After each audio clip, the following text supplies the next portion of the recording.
IRDC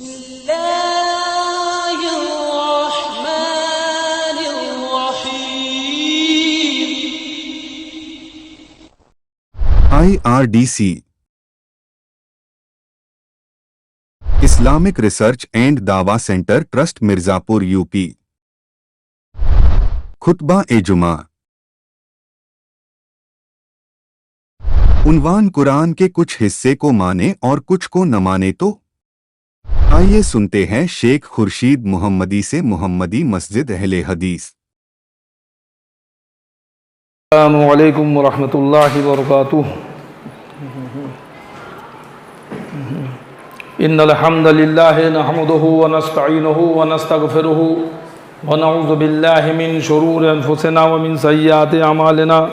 मन यहदिहिल्लाहु फला मुदिल्ल लहु व मन युद्लिल फला हादिय लहु व अशहदु अल्ला इलाहा इल्लल्लाहु वहदहु ला शरीक लहु व अशहदु अन्न मुहम्मदन अब्दुहु व रसूलुहु। अम्मा बाद फ़इन्ना खैरल हदीस किताबुल्लाह व खैरल हदी हदी मुहम्मदिन सल्लल्लाहु अलैहि वसल्लम व शर्रल उमूरि मुहदसातुहा व कुल्ल मुहदसतिन बिदअह व कुल्ल बिदअतिन ज़लालह व कुल्ल ज़लालतिन फिन्नार। अऊज़ु बिल्लाहि समील अलीम मिनश शैतानिर रजीम। बिस्मिल्लाहिर रहमानिर रहीम।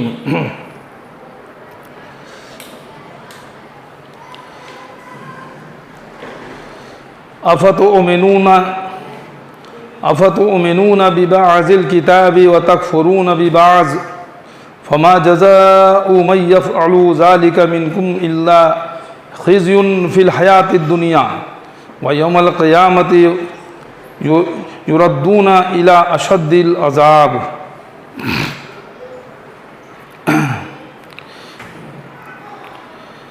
वमल्लाहु बिग़ाफ़िलिन अम्मा तअमलून उलाइका अल्लज़ीना इश्तरवुल हयातद दुनिया बिल आखिरह फ़ला युख़फ़फ़ु अन्हुमुल अज़ाबु वला हुम युनसरून। कुरान मजीद सूरह बक़रा आयत नंबर 85। सारी तारीफ़ें हम्द व सना किब्रियाई बड़ाई प्रशंसा उस अल्लाह रब्बुल आलमीन के लिए लायक व ज़ेबा है जिसने ज़मीन व आसमान सारी कायनात को पैदा किया और बाद उसके बेशबहा दरूद व सलाम हो उस नामी इसमें गिरामी अहमद मुजतबा मोहम्मद मुस्तफ़ा सल्लल्लाहु ताला अलैहि व आलिहि वसल्लम पर जिन्हें हमारी हिदायत और रहनुमाई के लिए भेजा गया। मुअज़्ज़ज़ हाज़रीन जुमा और जहाँ तक मेरी आवाज़ पहुँच रही हो सुनने वाली सभी काबिल एहतराम दीनी माँ और बहनों, अल्लाह की तौफ़ीक़ से एक बार फिर हमें जुमा की इन बेहतरीन घड़ियों में रब की बारगाह में आने का, नमाज जुमा अदा करने की और नमाज जुमा अदा करने से पहले ये कुछ चंद लम्हात खुतबा मसनूना के ताल्लुक़ से रब का कुरान और नबी का फरमान मुझे कहने की, आप लोगों को सुनने की अल्लाह सुब्हानहू तआला ने जो तौफ़ीक़ दी उसके लिए सबसे पहले तो मैं अल्लाह सुब्हानहू तआला का शुक्र अदा करता हूँ और कुछ भी कहने सुनने से पहले ये दुआ करता हूँ कि अल्लाह तो मुझे हक़ कहने की और आप सबों को हक़ सुनने की और हम सबों को कहने सुनने से ज़्यादा अमल करने की तौफ़ीक़ अता फरमा। आमीन या रब्बल आलमीन। दोस्तों, आज जिस मौजू के मुताबिक़त से मैं आपसे गुफ्तगू करने की सआदत हासिल कर रहा हूँ अल्लाह की तौफ़ीक़ से, वो मेरा मौजू सुखन है कि कुरान का कुछ हिस्सा माने कुछ न माने तो एक सवालिया निशान। एक सवाल जहन में लोगों के कभी कभी शैतानी वसवसों के ताल्लुक़ से उपजाता हो, आता हो, या कभी चंद लोग बैठ करके इस पर कुछ गुफ्तगू कर रहे हों और इस बात को समझने की या उस पर यूं ही बस कह लीजिए कि चहमगोइयाँ करने की कोशिश में लगते हों और जहन में ये सोचते हों, ये बात आती हो कि कभी मान लीजिए ऐसा हो कि क्या पूरी की पूरी कुरान, ये जो पूरी 30 पारे की शक्ल में मौजूद है, क्या पूरी कुरान को मानना ज़रूरी है? पूरे कुरान के एक एक बात के एक एक हिस्से पर अमल करना ज़रूरी है? मान लीजिए आदमी पूरे कुरान को नहीं समझ सका, या कुछ पे किया कुछ पे नहीं किया, कुछ पे अमल करे कुछ पे छूट जाए, तो क्या ऐसा हो सकता है? या क्या ऐसा करके हम गुनहगार होंगे? या अगर कुछ हिस्सा माने कुछ हिस्सा न माने, तो क्या इसमें हमारे ऊपर कोई सज़ा की हद लगेगी? क्या हम जहन्नमी हो जाएंगे? या कभी कुछ जाहिल किस्म के लोग ये इस तरह की गुफ्तगू करें कि अरे बहुत सख्त है, बहुत मुश्किल है पूरी कुरान को मानना, पूरी कुरान पे अमल करना, माज़अल्लाह अस्तग़फिरुल्लाह। अगर ऐसा भी जहन में बात आ रही है, अगर ऐसा भी लोग सोच रहे हो, तो याद रखें अल्लाह सुब्हानहू तआला ने कुरान मजीद में इरशाद फरमाया, या अय्युहल्लज़ीना आमनू दुखुलू फिस्सिल्मि काफ़्फ़ा, ऐ ईमान लाने वालों पूरे के पूरे इस्लाम में दाखिल हो जाओ। इस्लाम कुरान, उसकी तफसीर हदीस। तो कुरान और हदीस ये दोनों पर अमल करना इस्लाम। अल्लाह की बात कुरान, अल्लाह के हुक्म से उसकी तफसीर करने की जो तौफीक अल्लाह ने प्यारे नबी मोहम्मद रसूलुल्लाह सल्लल्लाहु अलैहि वसल्लम को अता फरमाई, तो कुरान की तफसीर हदीस, ये दोनों मिलकर इस्लाम। तो पूरे के पूरे इस्लाम में दाखिल होना है अपने हद तल अमकान। अब आप कह सकते हैं कि भाई हम जाहिल हैं, हम पढ़े लिखे नहीं, हमको तो बहुत इल्म नहीं है, ऐसा कैसे मुमकिन है, वगैरह वगैरह। आप जितने के जानकार हो चुके, आपने कुरान का जो हिस्सा पढ़ा, आपने हदीस का जो हिस्सा पढ़ा या सुना, हम उसके मुकल्लफ हो चुके, हम उसके पाबंद बन गए। अब हम पर यह लाजिम हो गया, ज़रूरी हो गया कि हम उस पर अमल करने की कोशिश करें अपने हद तल इम्कान, अपने भरसक जितनी भी हो सकता है। जो अल्लाह ने हमको ताकत दी है, जो हमें कुदरत दी है, जो ताकत दी है, जो तौफीक दी है, हम अपने ताकत के भरसक उस पर अमल करने की कोशिश करें। यह है मेरे भाई इस्लाम। और कुरान के किसी भी हिस्से को ये नहीं कह सकते हैं कि कुछ हिस्से को मान लें कुछ हिस्से को छोड़ लें, नहीं, पूरे हिस्से को मानना है, मुकम्मल मानना है। आइए इसी के ताल्लुक से अभी भी मैंने खुतबा मसमूना के बाद जो कुरान मजीद के सूरह बकरा सूरह नंबर 2 आयत नंबर 85 में से जो चंद अभी आपके सामने कलमात अल्लाह की तौफीक से पढ़ें, जो आयत पढ़ी है कुरान मजीद सूरह बकरा की आयत नंबर 85, जिसमें अल्लाह सुब्हानहू व तआला इरशाद फरमा रहे हैं, तो क्या तुम अल्लाह की किताब के कुछ हिस्से को मानोगे और दूसरे हिस्से का इनकार करोगे? क्या तुम इस्लाम के, अल्लाह की किताब के कुछ हिस्से को मानोगे और दूसरे हिस्से का इनकार करोगे? फिर तुम ही बताओ कि क्या सज़ा होनी चाहिए। अल्लाह सुब्हानहू व तआला सवालिया अंदाज में इरशाद फरमा रहा है, सज़ा के ताल्लुक से भी मतलब यहाँ जिक्र कर रहा है कि फिर तुम ही बताओ कि क्या सज़ा होनी चाहिए तुम में ऐसा करने वालों की, सिवाय इसके कि दुनिया में उन्हें जिल्लत की मार मारी जाए और क़यामत के दिन उन्हें कड़ी से कड़ी सज़ा दी जाए। तुम जो भी काम करते हो अल्लाह उससे बेखबर नहीं। यानी अल्लाह सुब्हानहू व तआला ने साफ साफ फरमा दिया कि क्या तुम कुरान के एक हिस्से को, कुछ हिस्से को मानते हो और कुछ हिस्से का इनकार करोगे? ना मानना इनकार करना है, ये जान लीजिए। अगर कोई इंसान मिसाल के तौर पर आपके उस्ताद हों, आपके टीचर हों या आपके वालिद हों, आपको कोई हुक्म दे कि बेटा जाओ ज़रा एक गिलास पानी ले आओ, जी अब्बू बेटा गिलास पानी ले आओ, जी अब्बू, बस खाली जी अब्बू करे, पानी न लाए, तो क्या इसको हुक्म मानना कहा जाएगा? नहीं कहा जाएगा। बस ये है कि हाँ बस जी अब्बू कह के आप बैठे हुए हैं, जब आप जाएंगे पानी ला के देंगे तब हुक्म को मानना होगा। आप सिर्फ कहेंगे हाँ पूरी कुरान मानते हैं, हमें पूरी कुरान पर हमारा ईमान है, हम कुरान के किसी हिस्से को छोड़ नहीं सकते हैं, हदीस के किसी हिस्से को छोड़ नहीं सकते हैं, हम मुसलमान हैं। ऐसा कैसे हो सकता है कि हम नबी की बात ना माने? ऐसा कैसे हो सकता है कि कोई शख्स जो है रसूल की बात को ना माने? हम भी मानते हैं, जो ना मानेगा तो मुसलमान भी नहीं, ऐसा भी कहें, लेकिन अमल ना करें, लेकिन उस हुक्म को अपनी ज़िंदगी में नाजिल करने की कोशिश तक ना करें, तो ये हुक्म को मानना नहीं, ना मानना होगा।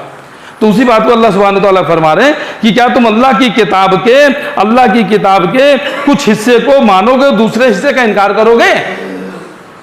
अल्लाह की पाक की किताब, अल्लाह के इस कलाम की, अल्लाह की इस पवित्र पुस्तक, अल्लाह की इस पवित्र किताब की क्या कुछ हिस्से को मानोगे, कुछ हिस्से का इनकार करोगे, कुछ हिस्से को नहीं मानोगे?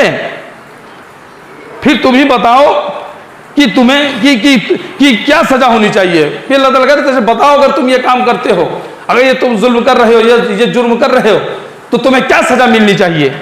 क्या तुम इसके सिवा कि दुनिया में तुम्हें जिल्लत की मार मारी जाए और क़यामत के दिन उन्हें कड़ी से कड़ी सजा दी जाए, क्या इसके सिवा और कोई सजा हो सकती है? कि दुनिया में तुम्हें जिल्लत और रुसवाई भी झेलना पड़े, जिल्लत में दुनिया में अल्लाह सुब्हानहू तआला की तरफ से तुम्हारे ऊपर जिल्लत की मार पड़े, अल्लाह का अज़ाब आवे, और आखिरत में भी क़यामत के दिन भी तुम्हारे लिए कड़ी से कड़ी सजा दी जाए। क्या इसके अलावा कोई और सजा हो सकती है? तुम जो भी काम करते हो अल्लाह उससे बेखबर नहीं है।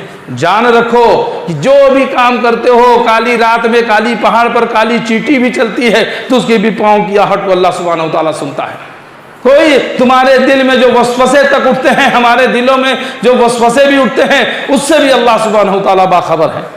एक एक बात को अल्लाह ताला जानता है। जो दिल में सोचते हो, जो तुम्हारे दिल में, हमारे दिल में उठती है बात, उससे भी अल्लाह ताला बाखबर है। तो अल्लाह सुब्हानहू तआला कह रहे हैं तुम जो भी काम करते हो उससे अल्लाह बेखबर नहीं है। सारी तुम्हारी बातों को, तुम्हारी हरकत को, तुम्हारे अमाल को, सबसे अल्लाह ताला खबरदार है, सबको बाखबर है, सब कुछ अल्लाह ताला जान रहा है। इसलिए इस मुगालते में नहीं रहना कि हम अगर किसी हिस्से को मान लें, किसी हिस्से को छोड़ दें, लोगों की नज़र में हम ये बने रहें कि हम तो पूरा कुरान मानने वाले हैं, हम तो इसका दावा करते हैं, लेकिन अपने अंदर से मामला ये है कि यार कुछ मानो, कुछ चलो अभी ठीक है, अभी तो जवान है, बुढ़ापा आएगा तब देखा जाएगा, चलो अभी तो हमारी उम्र ही है खेलने कूदने की है, आगे चल के कर लिया जाएगा। माज़अल्लाह, अस्तग़फिरुल्लाह, ज़िंदगी का कोई भरोसा है? अल्लाह ताला तुम्हें इतनी मोहलत देगा, इसकी कोई गारंटी है कि आगे चल करके तुम वो काम कर लोगे? या कुछ भी इसी तरह के वसवसा या दिल में शैतान के जो है तरफ से कुछ चीज़ें आए और उस पर अगर अमल करते रह जाएं, अल्लाह सुब्हानहू तआला उन तमाम चीज़ों से बाखबर है। आइए कुरान मजीद सूरह असर, सूरह नंबर 103 आयत नंबर 2 और 3, अल्लाह सुब्हानहू तआला फरमा रहे हैं इन्नल इंसान लफी खुस्र, कि तमाम इंसान खसारे में हैं, तमाम इंसान घाटे में हैं, इल्लल्लज़ीना आमनू, सिवाय उनके जो ईमान लाए, वो अमिलुस्सालिहात, और नेक अमल किए, वतवासौ बिल हक़ वतवासौ बिस सब्र, और हक़ की दावत को आम करते रहे और सब्र की तलकीन करते रहे। यानी हश्र के दिन, आखिरत के दिन, क़यामत के दिन अगर अल्लाह की सज़ा से बचना है, अगर अल्लाह की बारगाह में कामयाब होना है, अगर अल्लाह की जन्नत से जन्नत में जाने का मज़ा चखना है, अल्लाह की जन्नत का लुत्फ़ लेना है, अल्लाह की जन्नत चाहिए अगर, तो याद रखें कुरान मजीद सूरह नंबर 103 आयत नंबर सूरह असर को, जिसमें अल्लाह सुब्हानहू तआला ने 4 बातें बताई हैं, 4 चीज़ें। इन्नल इंसान लफी खुस्र इल्लल्लज़ीना आमनू, सिवाय उनको जो ईमान लाए, व अमिलुस्सालिहात, और साले अमल किए, वतवासौ बिल हक़ वतवासौ बिस सब्र, और हक़ की दावत को आम करते रहे, सब्र की तलकीन करते रहे। ये 4 काम जिन्होंने किए वही अल्लाह सुब्हानहू तआला के यहाँ कामयाब होने वाले लोग हैं। वही अल्लाह सुब्हानहू तआला के यहाँ वो फिर अल्लाह के जन्नत के मुस्तहिक होंगे इंशाअल्लाह, अल्लाह के हुक्म से, अल्लाह के रहमत से। तो ये 4 चीज़ों में ईमान लाना है। ईमान लाने के तुरंत बाद साले अमल। तो साले अमल क्या है? मुकम्मल कुरान और उसकी तफसीर हदीस। तो इसको मुकम्मल तरीके से जब अमल में लाएंगे, ऐसा नहीं कि कुछ हिस्से को मानेंगे, कुछ हिस्से को छोड़ देंगे। ये बार बार इस चीज़ को आप समझें, जो मेरा मौजू वो यही है कि क्या कुरान के कुछ हिस्से को मान के कुछ हिस्से को छोड़ा जा सकता है? नहीं छोड़ा जा सकता है, किसी हिस्से को नहीं छोड़ा जा सकता है। आप कह सकते हो कि भाई कुरान में तो है कि अकीमुस्सलात वतीउज़ ज़कात, नमाज कायम करो, ज़कात अदा करो, तो हमारे पास माल ही नहीं है तो हम ज़कात कहाँ अदा करेंगे? तो आप उसके मुकल्लफ ही नहीं है। ये तो जिसके पास माल है उसके लिए ज़कात है। आप कह रहे हो कि नमाज कायम करने का हुक्म है, यार मैं तो मजबूर आदमी हूँ, बीमार आदमी हूँ, मैं खड़ा होकर नमाज ही नहीं पढ़ सकता हूँ, और अल्लाह के नबी ने बताया कि खड़े होकर किबला रुख खड़े हो और ऐसे करो ऐसे करो, हम तो खड़े। तो अल्लाह के नबी ने यह भी बता दिया कि अगर नहीं खड़े होकर पढ़ सकते हो तो बैठ के पढ़ लो, बैठ के नहीं पढ़ सकते हो तो लेट के पढ़ लो, इशारे से पढ़ लो। तो तुम्हारे लिए पाबंदी इस तरह से है कि जैसे तुम, क्योंकि दीन इस्लाम दीन फितरत है, तुम्हारी फितरत जैसी हो, तुम जिस लायक हो, तुम जैसे कर सकते हो वैसे ही करना है तुम्हें, लेकिन करना है करे बगैर चारा नहीं है, छोड़ नहीं सकते हो। नहीं खड़े होकर पढ़ सकते हो बैठ के पढ़ो, नहीं बैठ के पढ़ सकते हो लेट के पढ़ो, नहीं लेटे के इशारे से पढ़ो, लेकिन पढ़ने का है, छोड़ नहीं सकते हो। तो ये ऑप्शन मौजूद हैं, इसलिए आप कह ही नहीं सकते हो कि हम इस्लाम या कुरान के इस हिस्से को नहीं मान सकते, या इस हिस्से का मुकल्लफ नहीं है, या इस हिस्से के काबिल हम नहीं हैं, हमारे ऊपर नहीं है। ऐसा जहाँ पे अगर ऐसा कुछ है कि उसके तुम लायक नहीं हो, वहाँ पे बता भी गया। जैसे औरतें हैं, औरतों के ऊपर भी नमाज फर्ज है, लेकिन जिस समय वो नापाकी का दौर आ जाए तो उनके लिए छूट है और उसको दोहराना भी नहीं है, तो भी ऑप्शन मौजूद है, बता दिया गया है। कोई ऐसा चीज नहीं है कुरान के अंदर, अल्लाह के कलाम के अंदर, कोई भी दुनिया का माई का लाल, कोई भी अच्छे से अच्छा, कोई बड़े से बड़ा, कोई अपने आप को समझदार बनने वाला होशियार हो, कोई भी ज्यादा ज्यादा ज़हीन हो, साइंटिस्ट हो, कोई ऐसी एक आयत नहीं बता सकता है कि जिसके ऊपर इंसान आसानी से अमल ना कर सके। अल्लाह ताला ने दीन को बहुत आसान रखा है, अल्लाह ने कुरान में भी बहुत आसान कर दिया समझने के लिए, बस समझने की जरूरत है इसको। अल्लाह सुब्हानहू व तआला के प्यारे नबी मोहम्मद रसूलुल्लाह सल्लल्लाहु अलैहि वसल्लम की आप बुखारी पढ़ डालिए, मुस्लिम पढ़ डालिए, आप तिरमिज़ी देख लीजिए, अबू दाऊद देख लीजिए, नसई देख लीजिए, इब्न माजा, अहादीस की तमाम जो भी किताबें देखिए, बड़े से बड़े मसले हों, लेकिन अल्लाह के प्यारे नबी मोहम्मद रसूलुल्लाह सल्लल्लाहु अलैहि वसल्लम ने इन अहादीस के अंदर बड़े से बड़े मसले को आप देखेंगे चंद सुतूर के अंदर, चंद लाइनों के अंदर, चंद पंक्तियों के अंदर बड़े से बड़े मसले का हल बता दिया। ऐसा नहीं कि किसी मसले को समझाने के लिए अल्लाह के नबी सल्लल्लाहु अलैहि वसल्लम को बहुत मोटी लंबी चौड़ी कोई किताब, उसके लिए ज़ख़ीम किताब की ज़रूरत पड़ी होगी लोगों को बता के। जैसे आज हम आप जैसे छोटे से, या आज जो भी बड़े बड़े उलमा कराम एक एक मसले पे मोटी मोटी किताबें लिख देते हैं। नमाज तो नमाज के ताल्लुक से मोटी सी किताब, ज़कात तो ज़कात के ताल्लुक से मोटी सी किताब, हज तो हज के ताल्लुक से मोटी सी किताब। क्यों? कि ताकि पढ़ने वाले को खूब अच्छी तरह से समझ में आ जाए, वो हवाले ये हवाले वो हवाले ये हवाले देके ताकि समझ में आ जाए। तो हमारी जो अक्ल है, जितनी अल्लाह ने हमें सलाहियत दी है, हम उसका इस्तेमाल करते हैं। लेकिन प्यारे नबी मोहम्मद रसूलुल्लाह सल्लल्लाहु अलैहि वसल्लम जो कि उम्मी तो थे, लेकिन जिन्हें अल्लाह ने पढ़ाया हो, तो वो क्या है, वो चंद लाइनों में बड़े से बड़े मसले का हल चंद लाइनों में बता देते हैं। आप हदीस को उठा के पढ़िए किसी भी मसले को, फलाने फला से फलाने फला से फलाने फला से फलाने फला से फलाने प्यारे नबी अब तो मोहम्मद रसूलुल्लाह सल्लल्लाहु अलैहि वसल्लम से सुना तो अल्लाह के नबी सल्लल्लाहु अलैहि वसल्लम ने फरमाया कि ऐसे ऐसे ऐसे ऐसे ये करो, खत्म। बड़े बड़े मसले का हल देख लीजिए, चंद लाइनों के अंदर हदीस के अंदर मौजूद है कि नहीं है।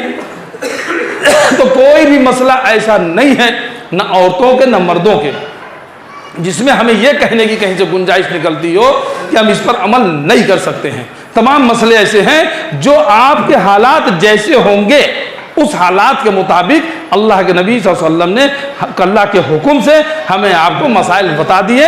हमें आपको मालूम नहीं है, वाफियत नहीं है, ना वाफियत की वजह से हम दीन को कुरान पर और हदीस पर हम आक्षेप न लगावें, कुरान हदीस पर हम उंगली न उठावें। जे आज पर्दे के ऊपर लोग कई बोलने लगते हैं जिन्हें इस्लाम का शऊर है, जिन्हें कुरान हदीस का इल्म नहीं, बोलने लगे अरे इस्लाम में हिजाब बताइए, औरतों की तरक्की में रुकावट है, औरतों की प्रगति के अंदर रोक है, औरतों को कैद करके रख दिया। जिन्हें ये पिद्दी के शोरबा, जिन्हें अल्लाह रसूल के कोई चीज़ के, उनके कुरान हदीस के या अरबी के अलीफ के उसका पता नहीं है कि क्या है और क्या है ब, क्या है स, क्या था, मतलब जिसको इसका इल्म ना हो वो हमें बताने चला है कि कुरान में क्या है, कुरान में क्या नहीं है। और बड़े अफसोस की बात कहनी पड़ रही है, बड़े अफसोस का मकाम है ये। आज हमारे हिंदुस्तान के अंदर सुप्रीम कोर्ट के अंदर या हाई कोर्ट के अंदर इस तरह की बातें हो रही है। क्या आपके यहाँ नमाज फर्ज नहीं है? आपके यहाँ जो है कह लीजिए कि रोजा फर्ज नहीं है, ज़कात फर्ज नहीं है, हिजाब फर्ज नहीं है। अभी इस पर गुफ्तगू होने की जरूरत है। अल्लाह का कलाम जिसके ऊपर खोल करके जिस पर कुरान की कोई 30 पारे में कोई पारा ऐसा नहीं है जिसके अंदर नमाज का हुक्म मौजूद ना हो। अब उस नमाज के लिए यहाँ पर जो है अदालतों में यह गुफ्तगू हो कि नमाज फर्ज नहीं है, अब हमें फर्ज होना साबित करना पड़ेगा। अब हमें कुरान से ये सब दिखाने की जरूरत है। इसके जिम्मेदार कौन है? हम और आप हैं। हम आप इसके जिम्मेदार हैं। कुरान के कुछ हिस्से को मानते हैं, कुछ को छोड़ देते हैं।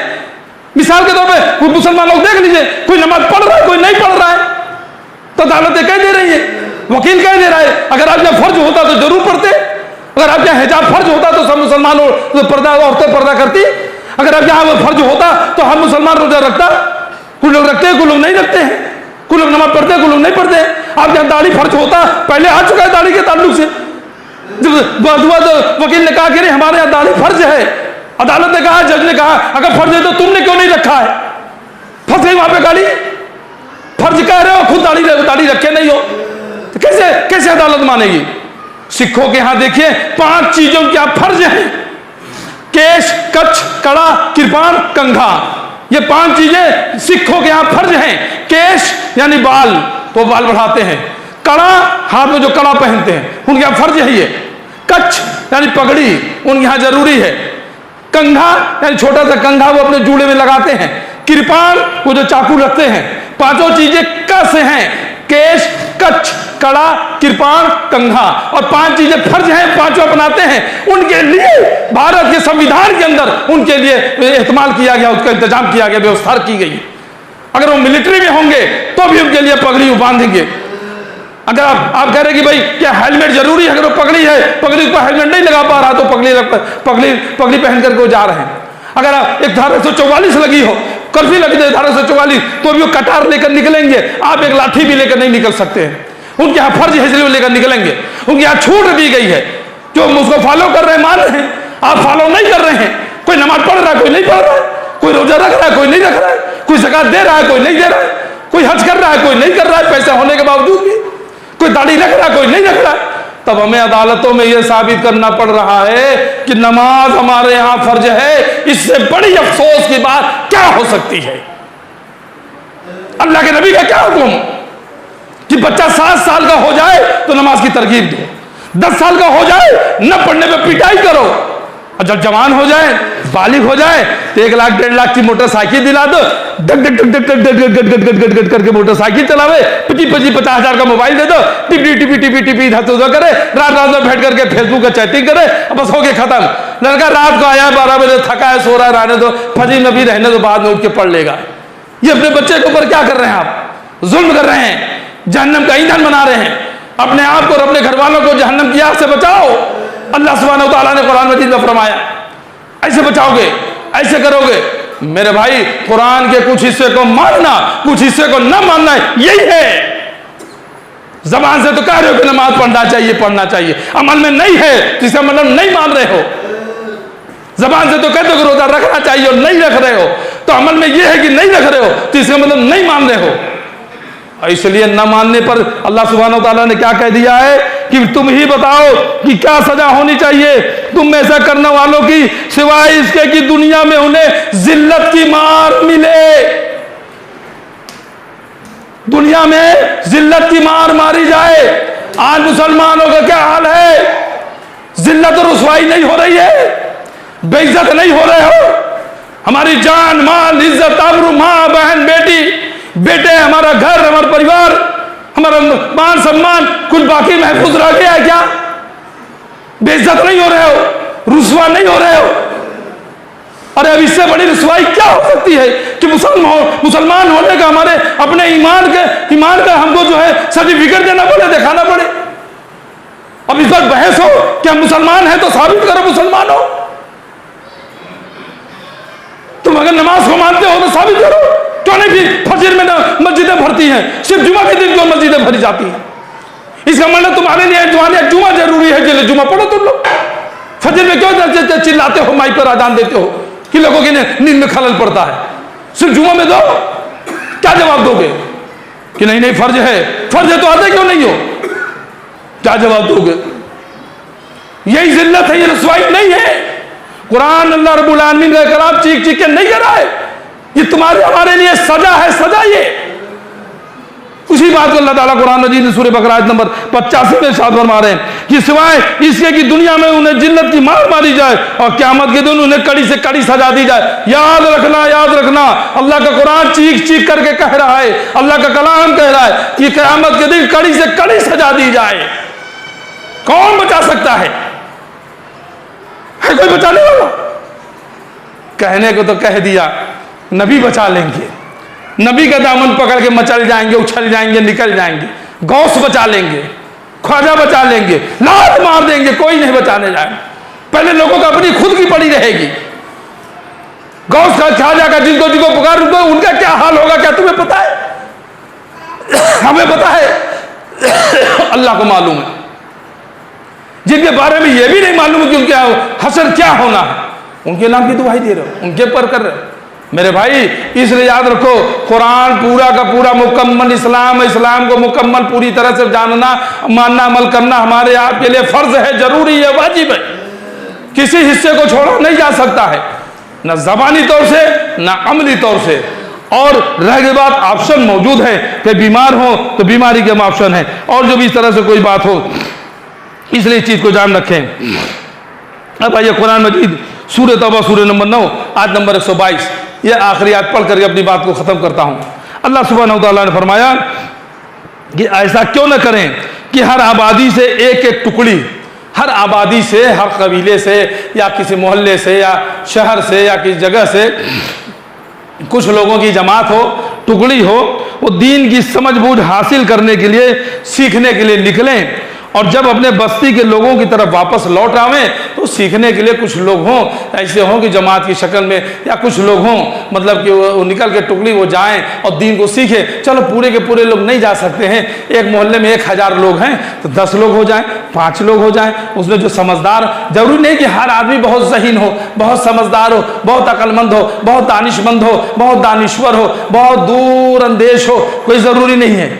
तो चलो कम से कम 2, 4, 5, 10 कुछ होंगे तो उन वो हों जो समझदार हों, जो पढ़े लिखे हों, जो इस तरह वो कम से कम निकलें, जाएं और ऐसी जगह पे उलमा कराम के पास आज मदरसे हैं तो मदारिस के अंदर वो जा कर के वो दीन को सीखें, समझ बूझ हासिल कर लें, सीखने के लिए निकलें। और जब अपनी बस्ती के लोगों की तरफ वापस लौट आएँ तो अपनी बिरादरी को चौकन्ना कर दें।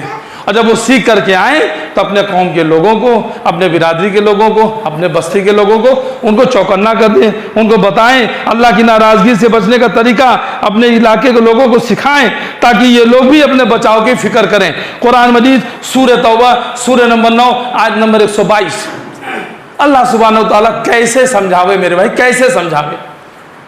तुम कहते हो कुछ हिस्से को मान सकते हैं, कुछ हिस्से को नहीं। चलो तुमको अगर नहीं इतना शऊर है, नहीं है, तुम कहते हो क्या कमाने से फुर्सत नहीं, चलो घर में 4 लोग हो, 5 लोग हो, 2 आदमी कमाओ, 3 आदमी, 1 आदमी को निकाल दो, कम से कम वही सीख दो, जाए वो कुछ दूसरा दीन सीख ले। चलो अब तक नहीं कर सके, अब सिखा लो। हर बच्चे को IAS PCS ही बनाने की फिक्र लगी हुई है, हर बच्चे को ही डॉक्टर इंजीनियर बनाने की फिक्र लगी है। अरे किसी बच्चे को हाफिज आलिम भी बनाने की फिक्र कर लो, किसी बच्चे को दीन का शहदाई भी, दीन का दाई भी बनाने की कोशिश कर लो।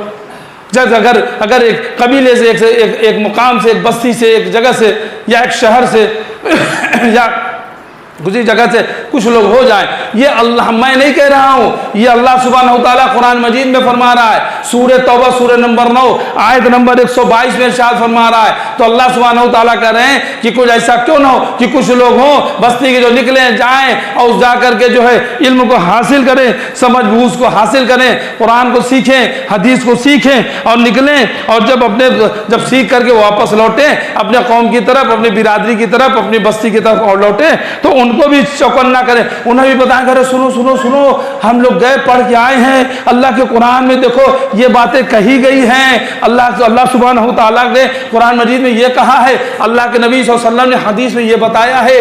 देखो ये कुरान की बात है, देखो ये हदीस की बात है, तो इसको मानना है। ये जो काम हमारे यहाँ ये बिरादरी का चल रहा है, ये जो चीज़ें हैं, ये जो जहेज का हम लेन देन कर रहे हैं, जो बिरादरी वाद शादी ब्याह में कर रहे हैं, जो एक दूसरे का माल हड़प रहे हैं, जो सूद ब्याज हम लोग खा रहे हैं, खिला रहे हैं, या जो बैंक में रख करके उसका इंटरेस्ट ले रहे हैं सेविंग अकाउंट के नाम से, या हम जो फाइनेंस करा करके जो गाड़ियां खरीद रहे हैं, फ्रिज ले रहे हैं, मोबाइल ले रहे हैं, मकान बनवा रहे हैं, होम लोन ले रहे हैं, गोल्ड लोन ले रहे हैं, उसको ब्याज उसका ब्याज भर रहे हैं, कि अल्लाह सुब्हानहू तआला ने कुरान में हराम कहा है, और इसके लिए कहा है कि अल्लाह से भी उसके रसूल से वो जंग के लिए तैयार हो जाएं। और जब सूदखोर हश्र के दिन उठेगा तो इस तरह से कि जैसे किसी जिन्न ने छू करके उसे पागल दीवाना बना दिया हो, वो इस तरह से जैसे किसी को जिन्न लग जाता है और पागल बदहवास हो जाता है, इस तरह से वो सूदखोर इस तरह से हश्र के दिन उठाए जाएंगे। सूदखोरी का सबसे निचला दर्जा का गुनाह यह है कि कोई अपनी माँ के साथ ज़िनाकारी करे, ये सबसे हल्का गुनाह होगा। ये सूद का जो हम लोग खाना पीना, अपने बच्चों को बैंक की नौकरी दिला रहे हो, अपने बच्चों को फाइनेंस की नौकरी करा रहे हो, अपने बच्चों को सेविंग उसमें काम पे लगा रहे हो, तो सुनो ब्याज का लिखना भी हराम, ब्याज का गवाही देना भी हराम। आप चाय की दुकान पे चले गए, बैठ के चाय पी रहे हो, दो आदमी बाप के बगल में बैठ के ब्याज के लेन देन में बात कर रहे हो कि सुनो भाई, आपको मैंने 1000 दिया था और जिसका ब्याज 10 रुपए हुआ, आपने अभी तक दिया नहीं, 4 महीने हो गए हैं, 40 रुपए हो गए।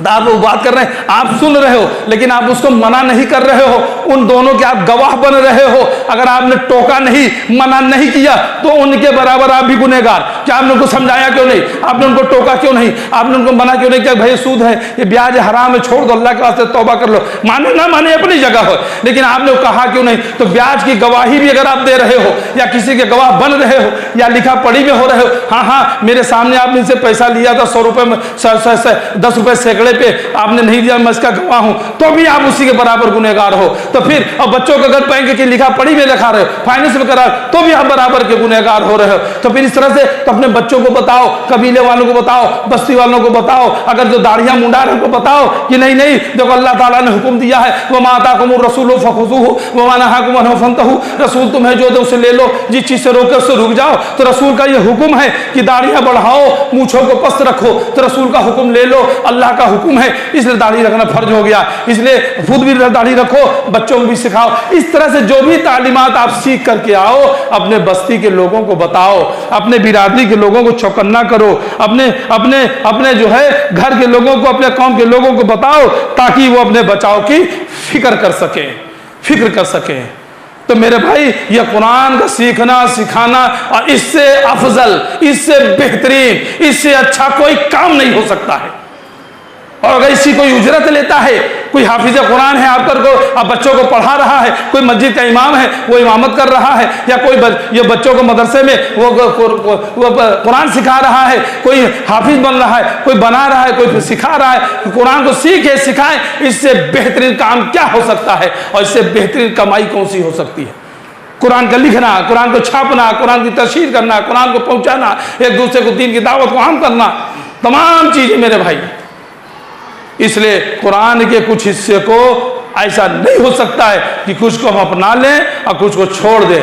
पूरी की पूरी मुकम्मल कुरान हमारे आपके लिए फर्ज है, ज़रूरी है, वाजिब है, लाजिम है, मानना है, मरते दम तक मानना है, और अपने हद तक इम्कान उस पर अमल करने की कोशिश करते रहना है। किसी हिस्से को छोड़ा नहीं जा सकता है, वरना फिर दुनिया की जिल्लत और रुसवाई और आखिरत में क़यामत के दिन सख्त अजाब का मुस्तहिक होना पड़ेगा, जिसे अल्लाह सुब्हानहू व तआला ने हमें आपको बताया है। और आज हम आप देख भी रहे हैं कि किस तरह से जिल्लत और रुसवाई का हमें सामना पड़ रहा है। आज हमको अपने इस्लाम, अपने ईमान, अपने मुसलमान होने की शहादत देनी पड़ रही है, सबूत देना पड़ रहा है। और अदालतों में अब यह बहस हो शुरू हो गई कि नमाज फर्ज है, रोजा फर्ज है, ज़कात फर्ज है, हज फर्ज है, पर्दा फर्ज है। अब यह हमको बताने की ज़रूरत पड़ी है कि क्यों? क्योंकि हमने अपने अमल से नहीं बताया है, इसलिए इस तरह से हमारे आपके सामने ये एक जिल्लत और रुसवाई का अजाब अल्लाह की तरफ से आ रहा है। इसलिए अभी चेत जाएं और अल्लाह से तौबा करें, पलटें अल्लाह के कुरान की तरफ, मोहम्मद रसूलुल्लाह सल्लल्लाहु अलैहि वसल्लम के फरमान की तरफ, कुरान और हदीस की तरफ, और तौबा करें। अल्लाह सुब्हानहू व तआला से दुआ है कि अल्लाह हम सब को जब तक जिंदा रख, ईमान पे रख, कुरान सुन्नत पे रख, और जब भी मौत देते नहीं राहों पर चलते हुए शहादत की मौत दे के उठा वारे रहा। अल्लाह हमने जो कुछ कहा, इसमें जो कुछ कोई कोताही, कोई खामी, गलती, भूल हुए तो मेरे नफ्स की तरफ से रही, मेरे नफ्स की तरफ से, शैतान की तरफ से, उसके तुम मुझको माफ़ कर वाले रहा, और तमाम लोगों को बारे कहने सुनने से ज़्यादा उस पर अमल करने की तौफीक अता फरमा। अल्लाह जैसे तूने हमें यहाँ मिलाया, ऐसे मरने के बाद हम सबको मैं अपने अहल याल के जन्नतुल फिरदौस में भी हमारी मुलाकात करा वाले रहा। आमीन या रब्बल आलमीन। अस्सलामु अलैकुम व रहमतुल्लाहि व बरकातुहू।